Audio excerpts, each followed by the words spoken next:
Thank you for watching. My name is Rasha, and today I want to talk about gaslighting in intimate partner relationships.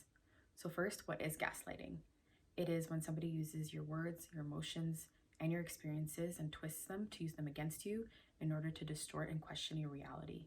It is a form of emotional abuse. It is a way to break down your ability to trust your own perspective, making you more vulnerable to abuse and more difficult for you to leave an abusive relationship.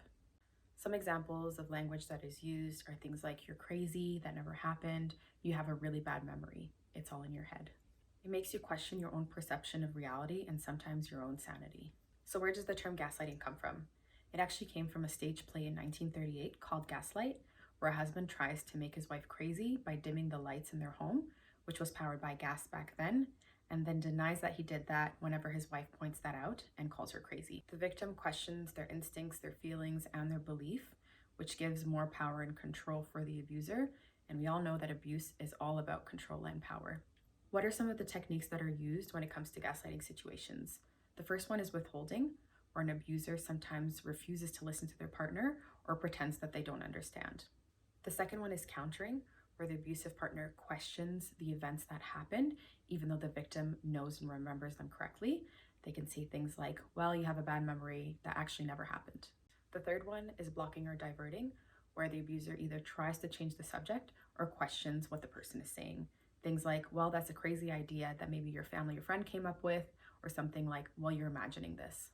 The fourth one is trivializing, where the abusive partner makes the victim feel like their feelings and their needs are unimportant, saying things like, "well, maybe you're just being too sensitive."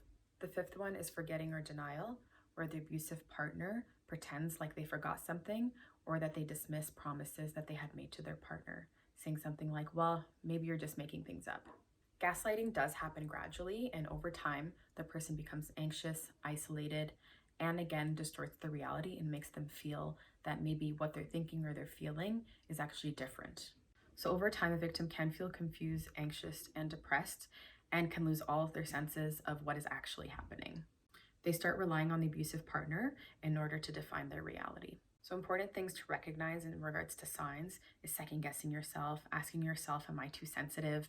Feeling confused and even crazy, always apologizing to a partner, questioning why you aren't happier, making excuses for their behavior in front of family and friends. This can also include withholding information from your friends and family so that you don't have to explain or make excuses. You can feel that something is terribly wrong, but you can't express what it is. You start lying to yourself to avoid reality. You have trouble making simple decisions. You feel you've changed as a person. You feel hopeless and joyless, feeling that you can't do anything right, and wondering if you're a good enough partner. A way to help and identify the gaslighting is to keep a journal if you are actually able to do so and that you are safe to do so.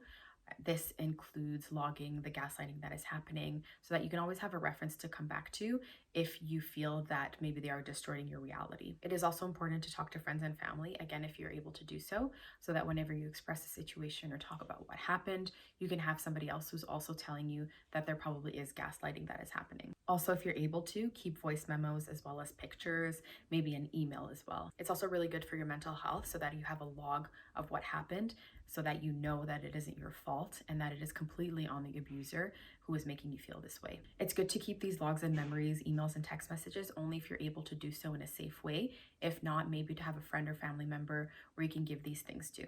Having a safety plan is actually really important, either with a friend or family member, but the best way to go about it, again, is to contact your local resources because they are professionals and know how to do this in a safe way. Either when the gaslighting is happening or afterwards when you have left the relationship, it is so important to practice self-care. And these are where the logbooks and the memories are going to be handy so that when you do look back, you see just how much gaslighting was happening and the manipulation. It's also really great to reach out to somebody, a psychologist or psychiatrist, in order to talk to somebody about what happened, and so that you know not to take the blame from what happened in the abusive relationship. It's great to be able to listen to your intuition and know that you are not to blame whatsoever. If you want more information or to learn more, please visit thehotline.org, which is the National Domestic Violence Hotline, or you can visit our website at www.nadiashopefoundation.com. Thank you so much for watching.